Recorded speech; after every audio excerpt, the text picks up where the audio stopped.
All right, good evening, everyone. Thank you for our latest installment of the Pop-Up Speaker Series. We've got a treat tonight. We have a newly minted PhD who's going to come in and talk about something near and dear to her that some of her dissertation stuff, and even will be available to answer some questions for you people for dissertationing later on.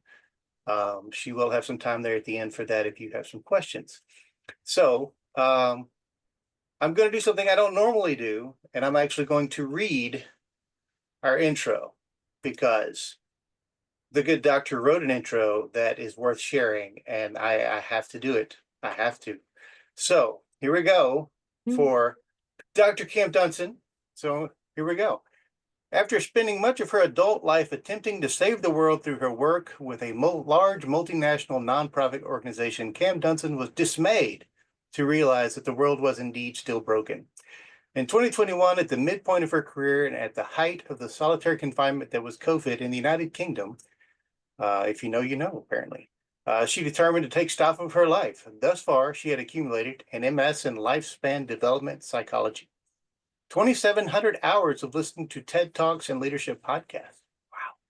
25 plus years of observing some astounding levels of organizational dysfunction, several exhausted consultants and coaches. Cam found that she had reached a fork in the road. She could, one, get a little dog, join elder hostel and wait to die, or two, she could leave the saving of the world to her husband and pursue a PhD in industrial organizational psychology. This option having the advantage of securing her right to demand that everyone, everywhere, for all time, refer to her as Dr. Cam. Since Dr. Dunson is too formal and Dr. D could easily be confused with Dr. Doofenshmirtz of Phineas and Ferb fame. I happen to love Phineas and Ferb, by the way. Cam opted for the PhD since it would also give her the credentials to write a book, a celebrity tell-all of the many organizational dysfunctions she had observed. However, Cam was once again dismayed to discover that writing a celebrity tell-all requires that one be, in fact, a celebrity. Realizing that her bank account did not have the funds to sustain the medical bills for the many plastic surgeries required for her to be attractive enough to achieve celebrity status, she abandoned her authorship dreams to pursue a career in people analytics. Most analysts are so introverted that they never need to see another human. Therefore, no plastic surgeries will be required for this career path. It is one of the few consulting positions that do not require the wearing of heels or nail salon appointments. To demonstrate her analytical skills and to better perform the me search to answer the question, why don't I fit in anywhere? Cam wrote her dissertation on developing and validating a scale for belonging in the workplace. In March, she defended that dissertation, a mysterious and important work. I don't know about you, but that just warms the soul there. So with that, I am going to hand it over to the wonderful and talented Dr. Cam to enlighten us all. So Cam, take it away.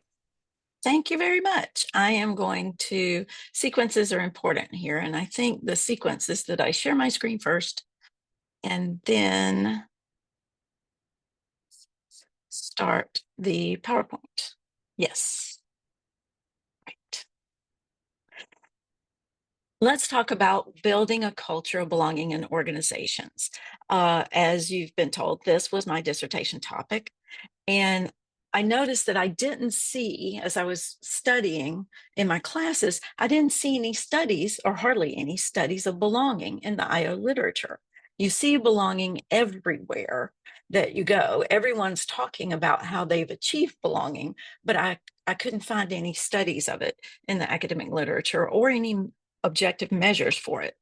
So I spent 6 months in the first part of my dissertation phase doing an interdisciplinary review of the academic studies.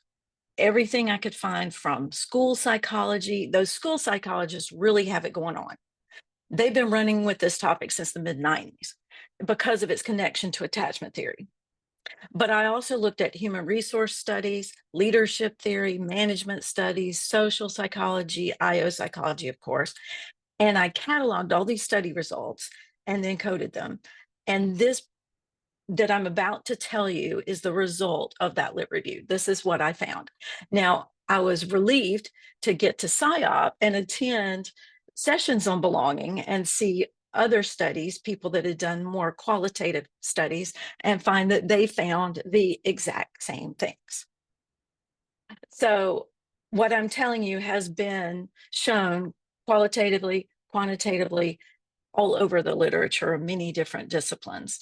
I'm not going to go into many experiments in our talk tonight because that bores some people. But by the end of this session, you should be able to define belonging and its impact on engagement and for performance in the workplace. Identify the 5 components of team belonging. Assess areas of strength and gaps in your and your team's belonging practices, because we all influence the belonging on our teams. That's what I want everybody to hear.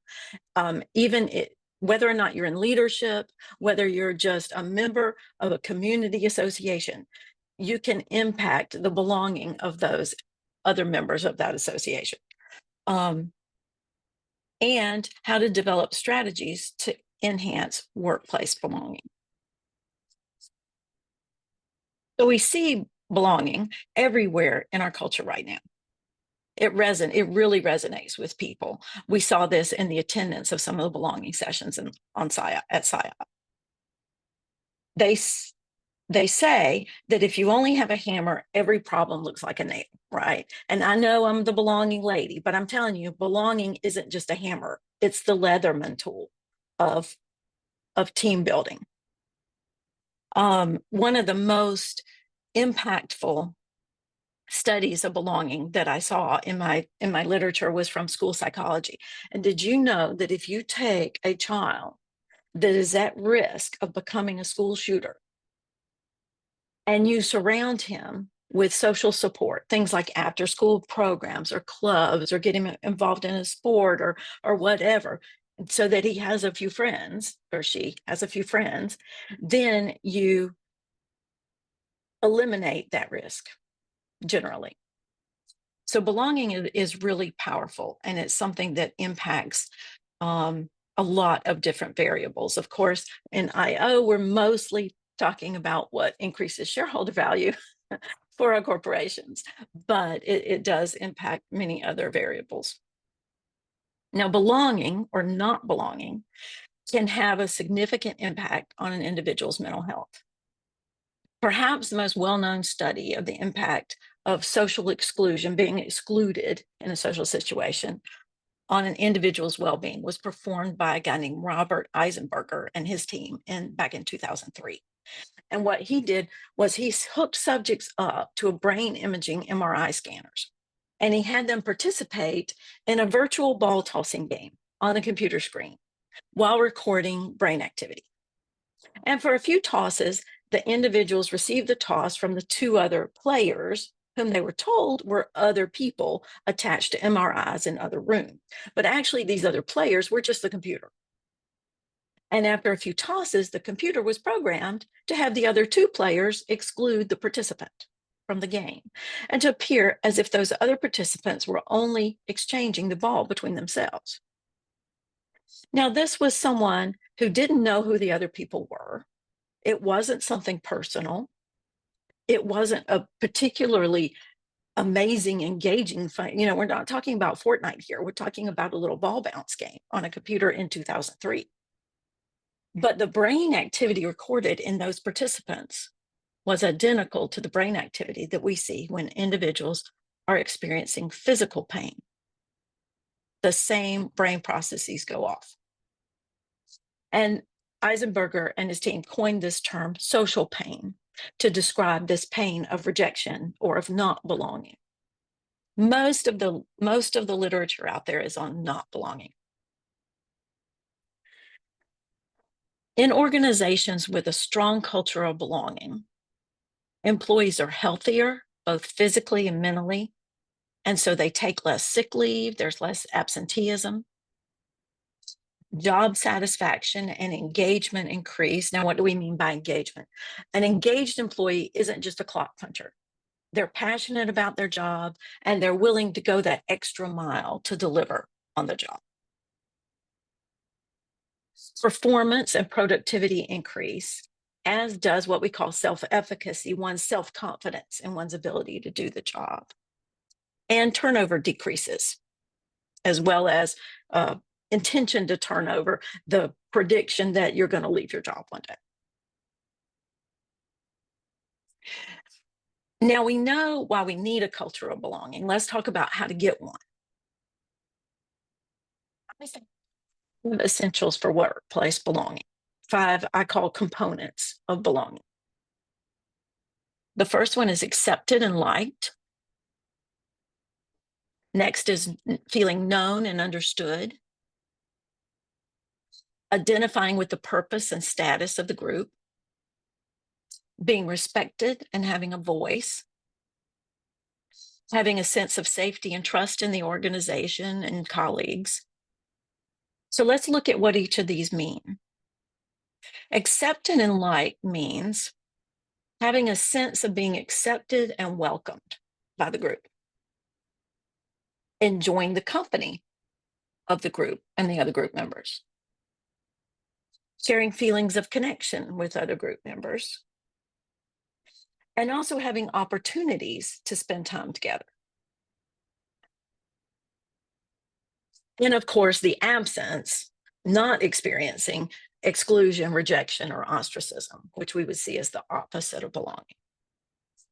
Return to the office is trying to get at this in some ways, especially this aspect of having the opportunity to spend time together.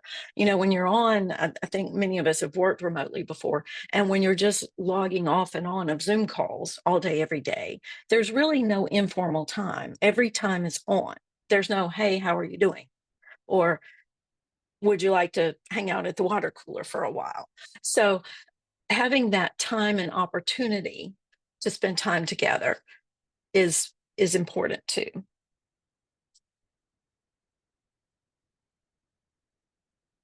Being known and understood is the second essential for belonging. Group members feel known and understood when they can be authentic, when group members can be themselves and share personal stories, when they don't have to hide their identity to fit in. And this especially applies to members from a different culture than the majority, or somebody who may feel that revealing personal aspects about themselves would lead to rejection by the group. In IO, we use the term bringing your whole self to work. Well, what we found in validating this scale is that no one outside of IO knows what it means to bring your whole self to work. So we talk about that a lot, but realize when you're outside of the little bubble of IO that we travel in, or HR or diversity, equity, and inclusion, you're not going to hear a lot of that. And people might not understand it when you say, can you bring your whole self to work? When people have a sense of being understood by group members and leaders, they feel known and understood. Leaders are encouraging and authentic themselves, also leads to feeling known and understood. And when leaders show empathy towards workers' life situations. The stereotypical example of this is when you have a single parent who needs flexibility in their work schedule to pick up a sick child from school. So the parent has a work schedule and the school calls and the kid is sick. Well, there needs to be some flexibility to leave, and the appreciation that that parent feels when they get that empathy and that support for them and their family to be able to, take off 30 minutes, go get the kid, bring the kid home, and maybe work from home the rest of the day is really powerful and leads to this increased sense of belonging. Purpose status is when a group member has a sense of purpose, a joint purpose with the organization, and status within the organization. When they identify with the organization, they see themselves as an insider in the organization. They take ownership of the group. Like when they say, on our team, we do this or that or the other, or at my company, we have this or that or the other. So when they refer to it in terms of ownership, that is indicative of an increased sense of belonging. When they share goals with the group, when team members see the same things as important, when you don't have one team member thinking that the goal of the group is one thing and another thinking that the goal should be something else, then that increases belonging. When they have understanding and support for their leaders, when they understand what the leader's vision is and where they're going, and when they support that vision. And when they have pride in the group membership. One of the greatest examples that I saw of this example of having a joint purpose was when I was with a consulting agency a couple of years ago, and we had an on-site visit to a large logistic shipping company. And on these trips, I was thinking on the plane on the way out there, this is going to be the most boring job ever. I don't see how in the world these people stay more than 20 minutes at this job. But this company had really rocked engagement for their employees, even for the long-termers. And they had some seriously long-termers. And so they had two scenarios. And I know that they came down from the company because I heard the same scenario told to employees in Phoenix and in Dallas. So I knew it came from somewhere other than the manager's head. But the story of medication that needed to get to grandpa, or grandpa was going to have heart problems if that medicine doesn't get to him fast. And so you had employees who all day, every day for 8 hours, picked up a package, scanned the package, put it on the conveyor belt, picked up a package, scanned the package, put on conveyor belt, picked up the package, scanned the package, put on the conveyor belt, on and on and on. But when they were doing that, they were thinking of grandpa that needed this medicine. Or an alternative story was the 5-year-old Sherry, who was going to have a birthday party, and more than anything else in the world, she wanted a Barbie dream house. And this company had to get her Barbie dream house in time, or else all the 5-year-olds at the birthday were going to cry and mom's day was going to be ruined. So that was, I thought, an excellent way of instilling purpose and meaning into this very repetitive job. A team member feels respected and feels they have a voice when they have a sense of being respected by others. When they feel valued for their abilities and contributions. When they're affirmed in their work. When the group as a whole shows respect for every individual. So even though they might not feel disrespected, if they see a peer being disrespected, that can decrease belonging for everyone in the group. When they have opportunities to develop their potential in the organization, like access to leadership roles or a clear career path, those things are really important for belonging as well. Not only having a clear career path, but having it communicated clearly to you. When they have opportunity to speak into decisions that are made. And when they are heard when communicating recommendations or concerns. We've all taken employee surveys that aren't acted on. You tick boxes and give your opinion and think out your verbal responses, and then nothing happens. It's better to have no feedback mechanism than to have one and then not act on the feedback you receive. Group members got tongue-tied. Group members feel a sense of safety and trust when there's psychological safety. Now, all of you IOs on here, I know there are some folks on the call that aren't IOs. So I'm going to take a moment and define psychological safety, because it's kind of a buzzword in the community. A couple of books have come out on it in recent years. And there's a lot of confusion of what it means. It doesn't mean that you never, ever have to hear something that you don't want to hear. And it doesn't mean that you don't get negative feedback at work. although those things may make you feel unsafe at times, that's not psychological safety. Psychological safety is a specific term of art in management psychology studies that, in simple terms, means feeling comfortable being yourself and speaking up in a group at work without worrying about being embarrassed, being rejected, or even being punished for sharing your ideas or communicating concerns, asking questions, or even admitting mistakes. It's about knowing that your team or your colleagues will respect you and value your input, even if it's different or if you don't have all the answers.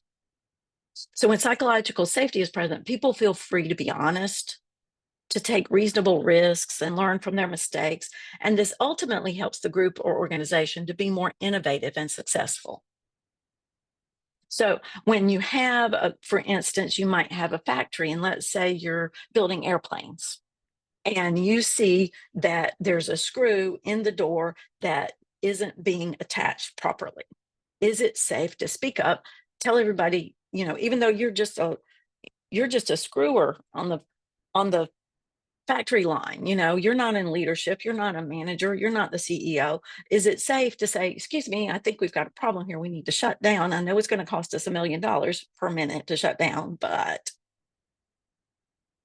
that kind of thing is what psychological safety is, when it's safe for people to speak up and take risks like that.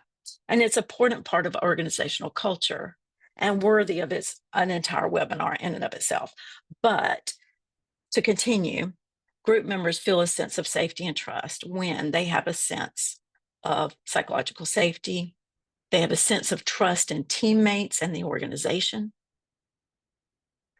When leaders reciprocate that trust, when leaders trust the group members as well and don't micromanage.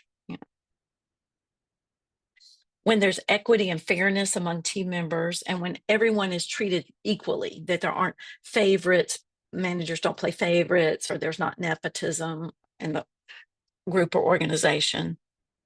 When there's a positive group culture. And when the team has a collaborative, non-competitive culture. And I have an interesting story about being collaborative and non-competitive. I had, as I developed this scale, my first step was to come up with, I did this lit review and found all these findings and then grouped them in these 5 different groups.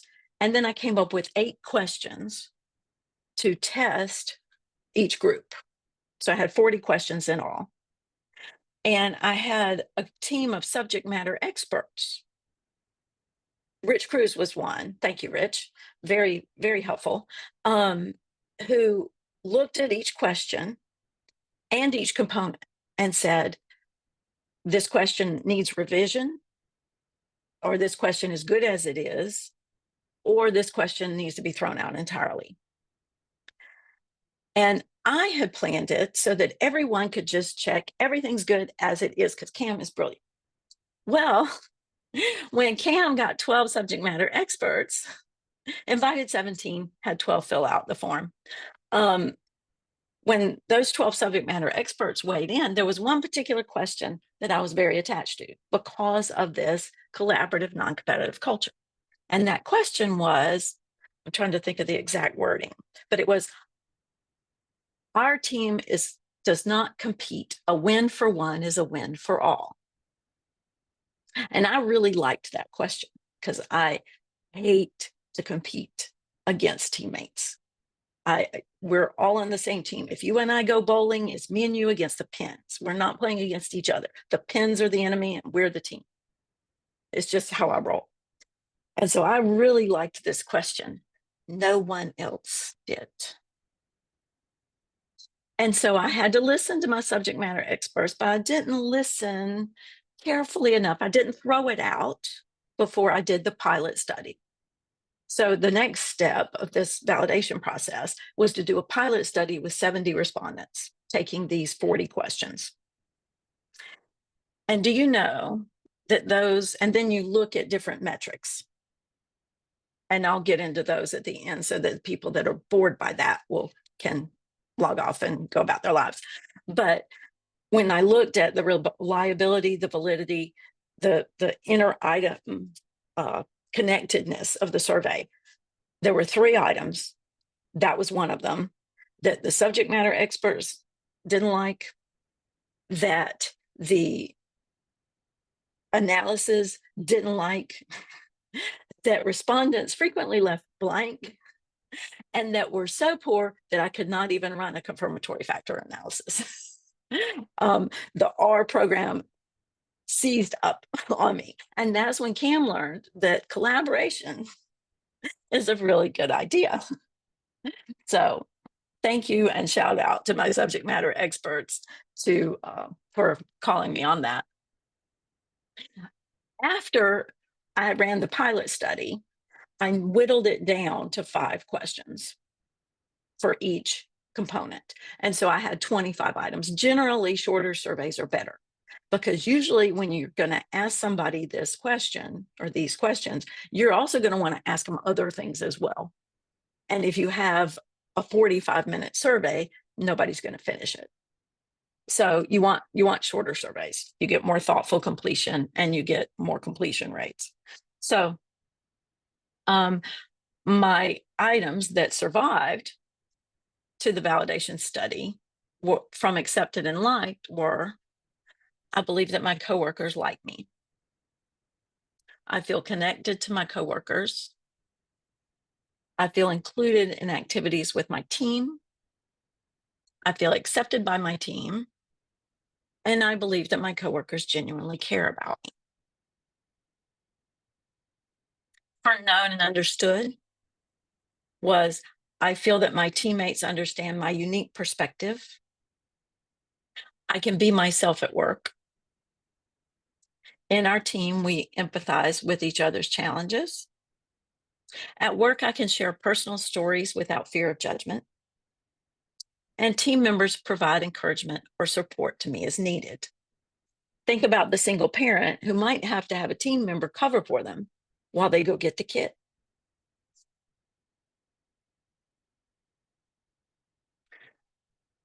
For purpose and status, the questions were, our team's work serves an important purpose.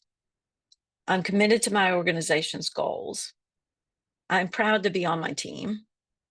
I support my organization's leadership, and I believe in my organization's mission. For respected and voice, I believe that my coworkers represent my skills. I feel like my team values my opinions. I am involved in my team's decisions. We respect each other on our team, and I have the opportunity to provide feedback at work. And for safety and trust, I can make suggestions to our team without fear. I trust my coworkers to support me.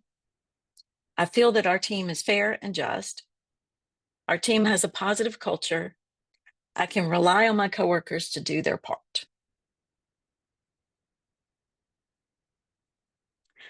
So think about your role in fostering belonging in whatever place you find yourself.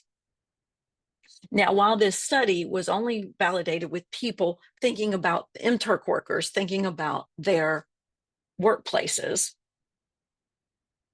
I think that you could toggle the wording on this and have a very good measure for community associations, for churches, for clubs, or chamber of commerces, or wherever you find yourself. So think about your role, whether you're in leadership or not, in fostering belonging in the places that you find yourself.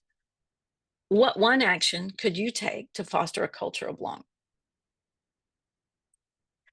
And one small act, one action that we can all take that I have determined to do ever since I read this study that I'm about to describe to you is just looking at someone and saying hi pleasantly. Research has shown that even this small act of recognition, just seeing someone, giving them your attention for a moment, they're driving by in the car, give them a wave, can increase that sense person's sense of belonging in that place. The way that this was shown in an experimental situation is you had three groups of people. You had, and there was a random assignment. You had people out on the sidewalk who were told to either look someone in the eye and say hi, or look just over their right shoulder and say hi. You know, that feeling that you get when you're talking to someone, you're having a conversation, maybe you're at a cocktail party or something, and the person is looking all around the room for who else they want to talk to next, or who they wish they were talking to instead of you. So they were trying to recreate this. So looking right over the right shoulder and saying hi, or just walking by and not talking to the person. Well, then another researcher came up and asked that person, the person who had just been addressed or not, how much belonging do you feel at this moment right now? And what they found was that those that had the most sense of belonging, significantly more belonging in that space at that time, was the folks that had been looked at, seen, and addressed. Those who had the least were not the people that just got passed by without any greeting. They were the ones that someone looked over their right shoulder and said hi. And those somewhere in the middle were the people that got passed over and just ignored as they walked by. So when I'm out in my neighborhood walking the dog, when I'm at church in the lobby or the hallway going from place to place, when I'm at PSYOP, where so many people, you would not believe the number of people at PSYOP that go into that space with tremendous imposter syndrome. If you pass me and I'm not talking to someone else, you're going to get a greeting. Now, if I'm already talking to someone, I'm engaged with them and I'm focused on that. But if you pass me and we're walking in the hall, no matter how much of a hurry I'm in and you're in, you're going to get a greeting. And that's just one takeaway that I'd like to leave with all of you from this literature review. As we have, first of all, I'd like to take any questions about belonging. And then then we'll leave the questions about the dissertation process or scale development or specifics of my study for afterwards, in case there are folks here that were really just interested in belonging. So I'm going to pull up so I can see you, because I can't see you right now. I can only Hey, see my Annie, go ahead, PowerPoint. Annie.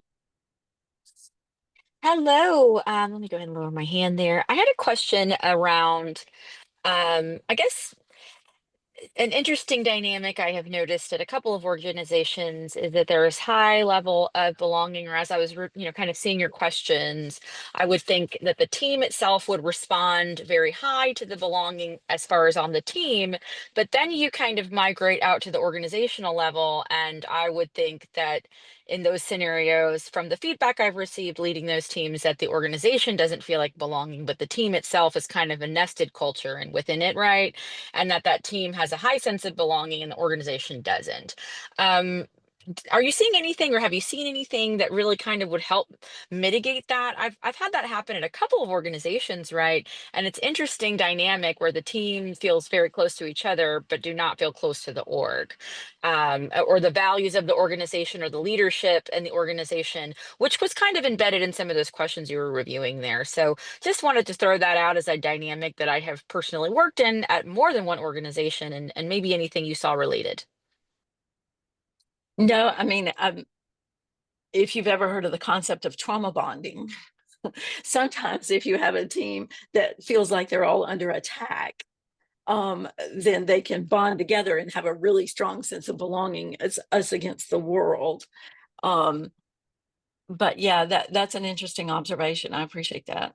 Yeah, It'd be absolutely. And interesting I to wouldn't call see. I wouldn't call it trauma bonding on the team. So there's four teams under kind of I would say like under a certain layer. Once you get down to individual contributor, it's they're very close together. But maybe that they have a large distance between the values of the organization or the way that the C-suite or maybe the layer underneath kind of operate in their values, and they don't feel really connected to that. But then at maybe director level and underneath start connecting with each other.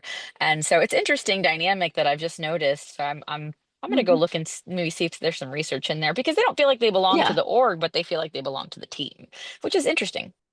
Mhm, mhm. Yeah, thanks. Let us know what you find.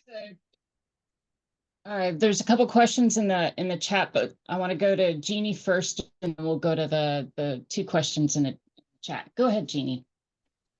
My question has more to do with the learning and development of caregivers. You've done extensive research, but have you seen any research that indicates higher levels of learning retention for those that have higher levels of belonging?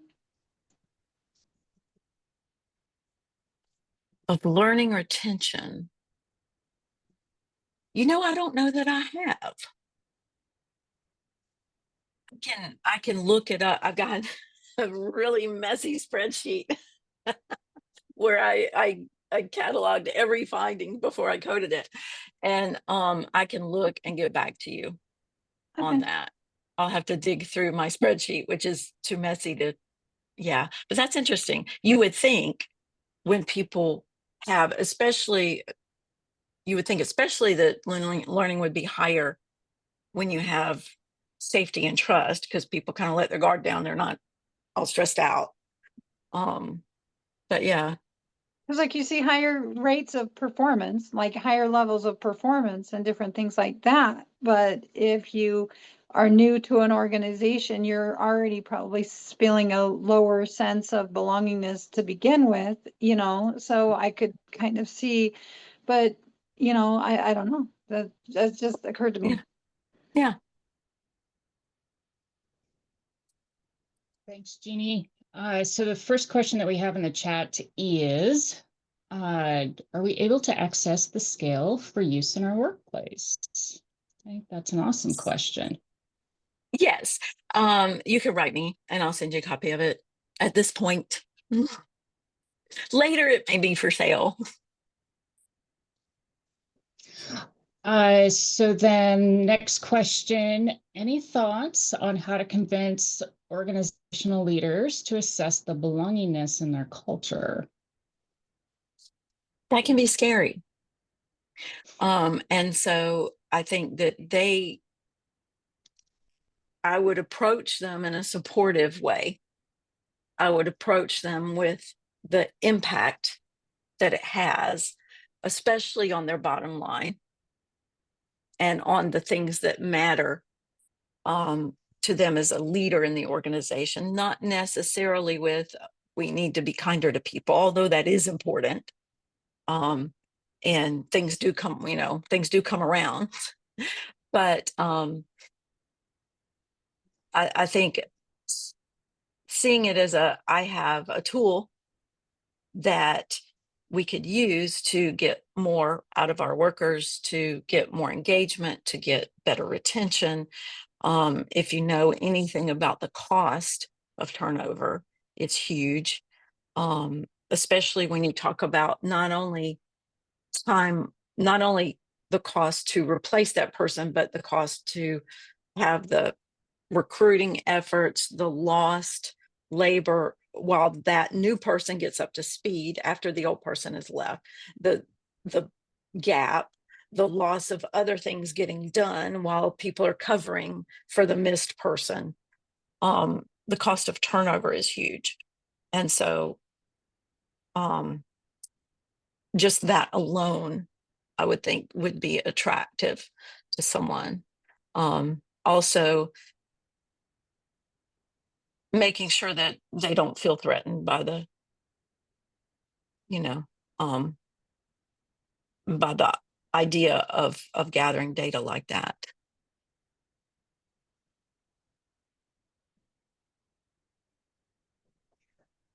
Okay, cool. Glad we answered that for you, Rich. I have a follow-on, but I'm going to ask the next one for you. What surprised you the most in the course of your research? Probably the lack of understanding that the rest of the world has of the bring your whole self to work idea was a real surprise, because we talk about that a lot in these circles that we travel in, and we talk about it so much that we know exactly what that means. And that was insightful. The thought that people enjoy competing in the workplace was insightful. What really surprised me, though, was that the scale worked. The numbers for this thing are really good. I was expecting, the reason I wrote 8 questions for each, with the idea of keeping 5 for each component, was because I really thought my questions were going to be garbage. I really thought I was going to come out with some garbage numbers, and I came out with some really strong numbers. And so I was expecting to write up a failure and get my degree and move on with my life, because that's what happened with my master's thesis. I wrote up my failure and got my master's and went on with my life. And that was the fact that it all came together, and that it all came together. I wanted 5 factors. You notice I haven't said 5 factors. I've said 5 components. I've said 5 important things to think about, but I did not get 5 factors. I got one that everything loaded onto really strongly, which means that we're measuring the same thing with all these questions. So all of these things are tied together. That was the biggest surprise. Any other questions? So my follow-up from Rich's question on how do you convince organizational leaders. So you talked about affecting the bottom line. So from what you researched and just stories and just kind of equating how all this affects turnover, retention, motivation, is it truly just the turnover cost that is that bottom line number that shareholders are going to be really focused on, or is there more cost factors there outside of that turnover cost? Oh yeah, because you've got absenteeism, you've got engagement and performance, and team performance, individual performance and team performance. Those would be the biggies. Did that answer your question? Yeah, and so from a individual and team, especially if you're a widget maker, if you should be making 15 widgets an hour and you're only doing 5, not only, is that some of your presenteeism, maybe it's a bit of tardiness, absenteeism, but that is really what affects, the bottom line. And so I think what I just want to make sure that I'm tracking is how this really can affect the bottom line of paying attention to how much your employees do feel a part of the organization, a part of the team, that it's just not, we're not just robots here that, eat and sleep and go home and come back and repeat. That there's, the social side of things that has to be a part of this. So thank you, Cam, for expanding on that. Any other questions? I don't see anything else. So you can put your questions in chat, or you can raise your hand and you can Does anybody have any ask questions the about the question dissertation yourself. process? Oh, there we go. Got another question. So what actions can leaders take in times of change or disruption to avoid or slow disengagement across their organizations? That's a good one. I think affirming employees, assuming that you have the basis of safety and trust, and that you have a way for employees, a lot of employees need a space to feel like they have an impact, that they have a voice in decision making. So giving them a voice in maybe how changes are rolled out. And then assuming you have those basics established in your process, then you want to make sure that you're appreciating and affirming your employees and giving them time to spend together, but you don't want them to just go off griping together. So that can be a tricky balance, but maybe time together as a team, with the team leader there to provide some presence that might keep people from just processing altogether their own negativity. Great. Thanks, Cam. Jeannie, go ahead. Sorry, struggled to get off of mute there. So the next question just occurred to me was, did you notice anything from remote environments regarding a sense of belonging on teams? No, my subjects were MTurk workers because I needed well over 400 of them. Okay. I just, the quantity required that I use a paid platform.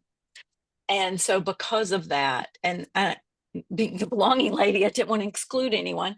So basically I let anyone who had ever had a job do this, because I'm assuming that many people who are just taking surveys on MTurk are unemployed. What I found is that's not the case. They're taking surveys on their lunch hour on MTurk.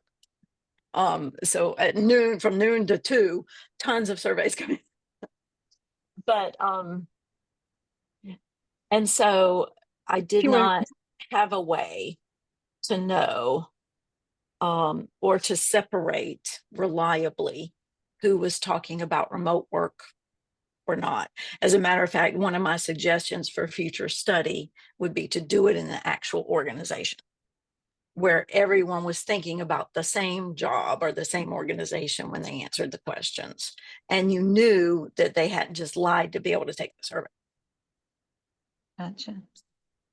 So if you were to spitball it or try to form a theory, what would your thoughts be regarding remote work? It's pretty much agreed that it's harder in a remote environment to increase this sense of belonging, to achieve this. And so it's easier when everyone's remote. So for instance, as I'm entering the job market, if I'm looking at a remote position, I want to know, am I the only remote person? Is everybody else sitting in an office in Minneapolis and I'm in Florida? That's going to be a very different experience for me.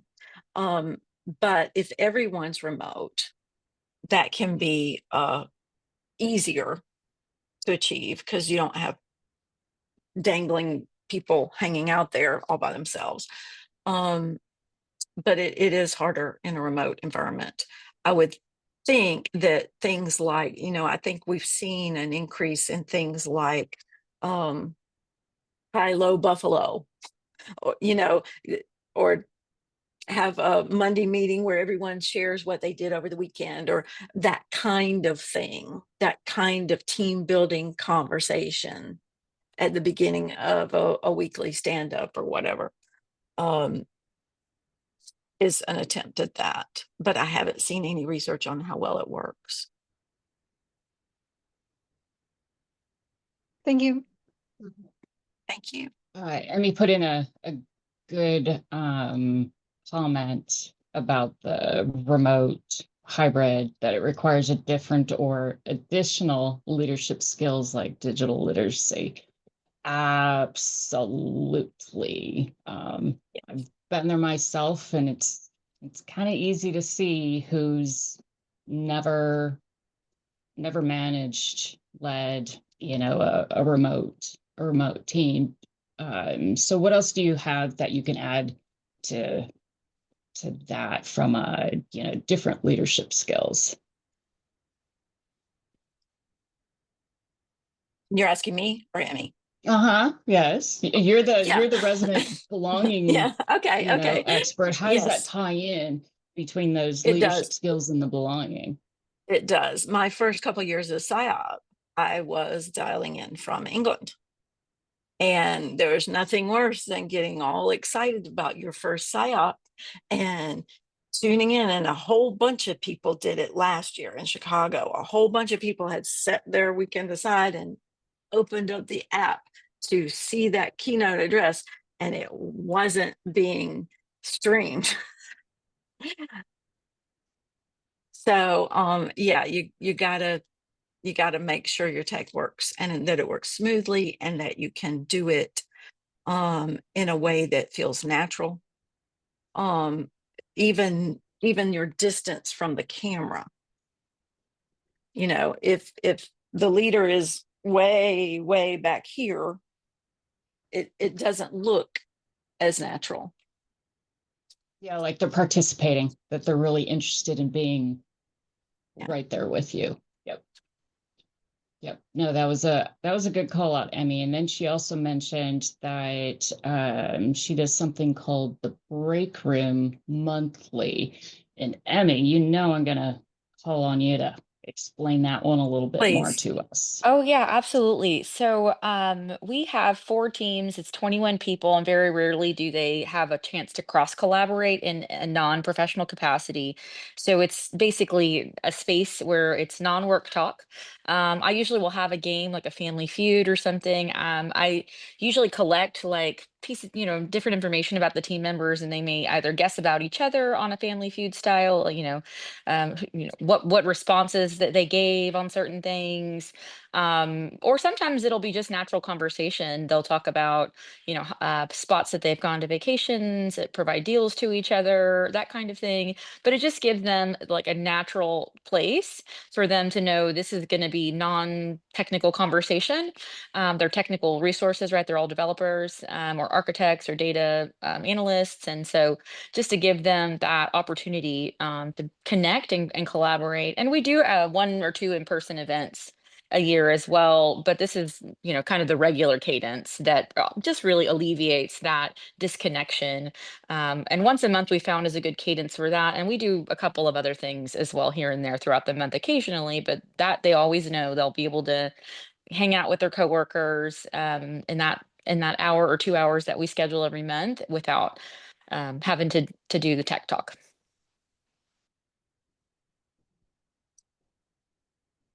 Thank you, Emmy. Appreciate that. That's a great thing to do to bring your team together. And then Lee added in what he does for his stand-up Fridays of work topics if necessary. Otherwise, talk about whatever team members are willing to share for weekend plans, hobbies, and that's what I think is really needed, is just really understanding who we are as people. How else do we connect with someone? Because if we're doing surface acting all the time, I find it just even tougher to really get into doing the job the best that I can. And I get bored with the job then. So what's the point? So great questions overall. We've got a few more minutes. Any last questions for Dr. Cam?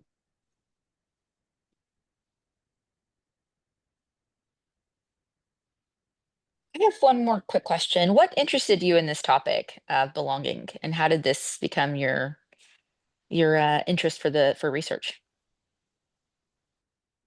I noticed that there was not, they tell you when you start your doctoral studies, they tell you to look for a gap in the literature because you're going to need to do a dissertation that addresses a gap. And it was the first gap I saw. They were using scale to measure belonging in distance education programs that had been developed in 2002. Now, I don't know if you remember what the internet was like in 2002, but distance education at that point, probably for a lot of people, meant getting a load of cassette tapes in the mail and listening to them and turning in papers by email. So at least it did at the school I was in at the time.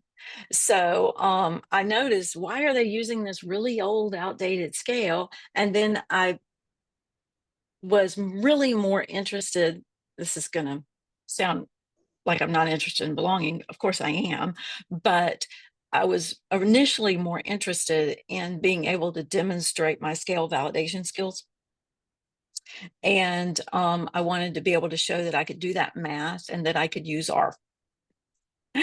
And the dissertation was the obvious place to do that. And that was the gap that I saw. The whole time I was in my studies, I never saw another gap. Now, maybe I was just fixated on the one, but I saw that pretty early on, like maybe second semester of a 4-year program, and just kind of gravitated to that. But then when I saw how impactful it was, I've sort of become the belonging evangelist, and I want to tell everybody, hey, we've got to help people with this. I love that. Thanks for sharing. Thanks for asking. Any other questions? And Lee brought in a good reminder that if you've got any questions around the dissertation process, Cam's just finished hers, and so it's fresh in her brain. Yes, and the way that I put every single finding in an Excel line was very, very helpful when it came up to write that lit review, because I just sorted and filtered and wrote it one at a time. And so if anybody is coming up on that, I would highly recommend that. Yes, the more detail you can do ahead of time, less remembering that you have to do. And those tarot has folders, which I did not know until the end of my studies. Well, I had classmates that had very neat folders. My Zotero library is just a mess. Wow. I don't think Zotero had folders when I used it. Well, that's progress, I guess. So anything else that comes to mind? And also feel free to reach out to Cam afterwards if something pops to mind, to ask her a question. Continue Yes. the conversation. And so the video, audio recording, whatever you want to call this thing, should be up on our YouTube page by Friday. Lee sends it to me or puts it to our Google Drive here in the next couple days, and then I get it up by the end of the week, and then I'll post about it. So keep an eye out for the link. So if there's anything that you want to re-listen to, or even pass along to others, which I'm going to do, it'll be there. So thanks again, everyone. I hope you enjoyed Cam's topic. I took tons of notes. I don't know if you heard my typing in the end, but I took tons of notes about stuff. So thank you, Cam. Thank you all. Yeah. Thank you all. Thank you so much, Cam. Thanks for coming to share with us, and congratulations on that. Thank you. I'm sure the ink's not even dry on the paperwork yet, but congrats on that. Thank you, everyone who has come to share this with us.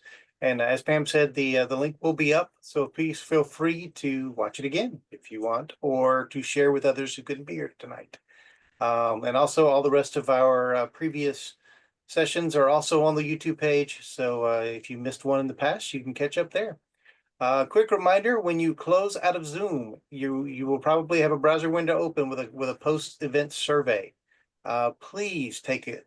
It should just take you a minute or two to fill out the couple of, I think it's 5 questions on there.